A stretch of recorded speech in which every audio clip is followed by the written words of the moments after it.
رب اشرح لي صدري ويسر لي أمري واحلل عقدة من لساني يفقه قولي. It occurred to me today that I am the first Black Muslim woman to be on this stage representing the student body.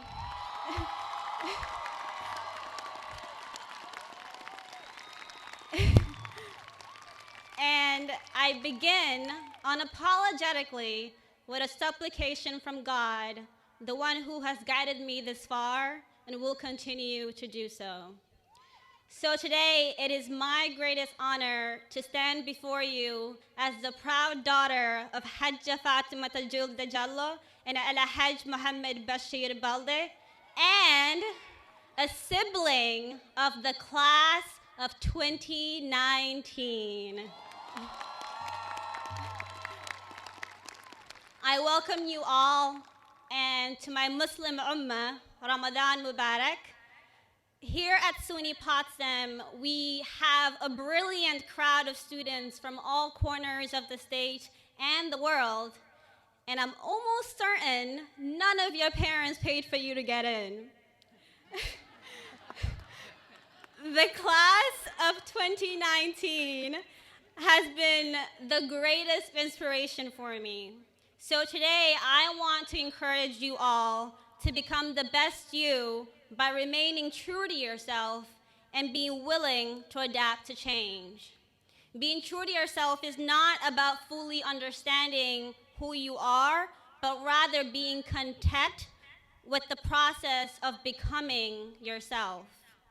My journey began in West Africa, Guinea-Conakry.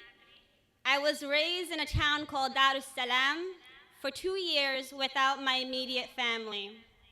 We had this tradition where my older uncle housed all the family's children. So imagine about 25 kids all under one household, away from their parents, and told to share living space, food, clothes, air, everything.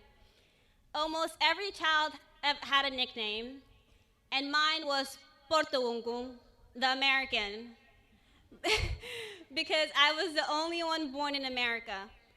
I quickly learned that America was better than the only home I knew. Fast forward to 2 years after, I was now living in the Bronx, this time in a tighter apartment with languages I didn't speak and electricity that never went away. That was weird. In this country, my name was now Kadiatu, and our 20 minutes recess was enough to get me additional nicknames. Nicknames I had not imagined for myself because I thought I'd finally come home. I was wrong. I was now the ninja terrorist who's also a monkey that lives with lions. I didn't understand English too well then, so joke's on them. But with a pinch of salt, I did learn that I was no longer American. But that all changed here at Potsdam. This time I found my strength in the details. The more people assigned me labels, the more I learned to unlearn and relearn. I was no longer to be called Kadiatu, but rather Kajatu, the name I was gifted by my parents and from my namesake. I am not an American, but rather a Guinean American. I then committed to doing more research about my faith as a presidential scholar and ended up falling more in love with Islam, a religion of peace and diligence. Just like all of you, I still have many transitions to come. For some of us, a major transition was moving 300 miles away from the city to Potsdam on a whim. We wanted to be as far away from home as possible and decided that a place an hour away from Canada would suffice. We may have prepared all our Etsy dorm room decorations, but we definitely didn't plan for the changes we'd experience, or better yet, bring to Potsdam. We are of the class that stood against injustice. from protesting for Black lives and holding the entire campus community accountable.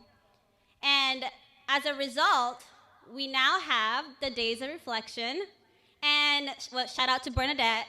And even here today, we have the inaugural performance of the Black National Anthem. We recognized the importance of having difficult conversations and became a part of the group that institutionalized programs that work for our generation. We followed our passions and performed both here and around the world, rooted and committed to our commitment to inclusion. Our experiences molded our identity and allowed us to leave our mark at Potsdam. But sometimes in moments of peace and comfort, we get too accustomed to the stability and ignore the possibility of change. After a while, we come to expect things to remain the same. But never forget that everything changes. Change is the only constant. We live in a universe that is at its very core chaotic and ever-changing. Occasionally, we will have curveballs thrown our way, and nobody really loves dodgeball, but it's duck or be hit sometimes. So as you move forward in your journey, be it here at Potsdam or elsewhere, you must know that you will be challenged. Allow the experiences that we've overcome help you adapt to all the changes coming your way. And know that dodgeball is a game that you never play alone. In the next few years, you may not end up exactly where you want to be, but understand that becoming the best you is about trusting your own process. We must show gratitude for where we are in life right now, because there are many who aren't walking across the stage with us. And there are many more who will never experience this privilege. I end with this. Way before my time, people tried to convince my father not to allow my mother to give birth to me in America because I was a girl. To them, a girl was not capable of succeeding in what they believed to be the greatest country in the world. But my parents said no. Both my father and my mother are the first feminists that I've ever known. Just like many parents here today, they have sacrificed their lives just to ensure that their children get an education. And being a first-generation college student is hard, but being a first-generation parent is even harder. So first and foremost, I thank you, Nana and Babing, for believing in me and loving me. It is because of your prayers that I have been so privileged to meet my SUNY Potsdam family and others around the world. And thank you to all the wonderful family, friends, mentors, and faculty who have supported all my amazing fellow students.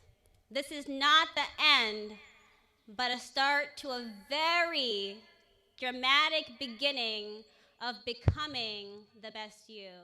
Thank you.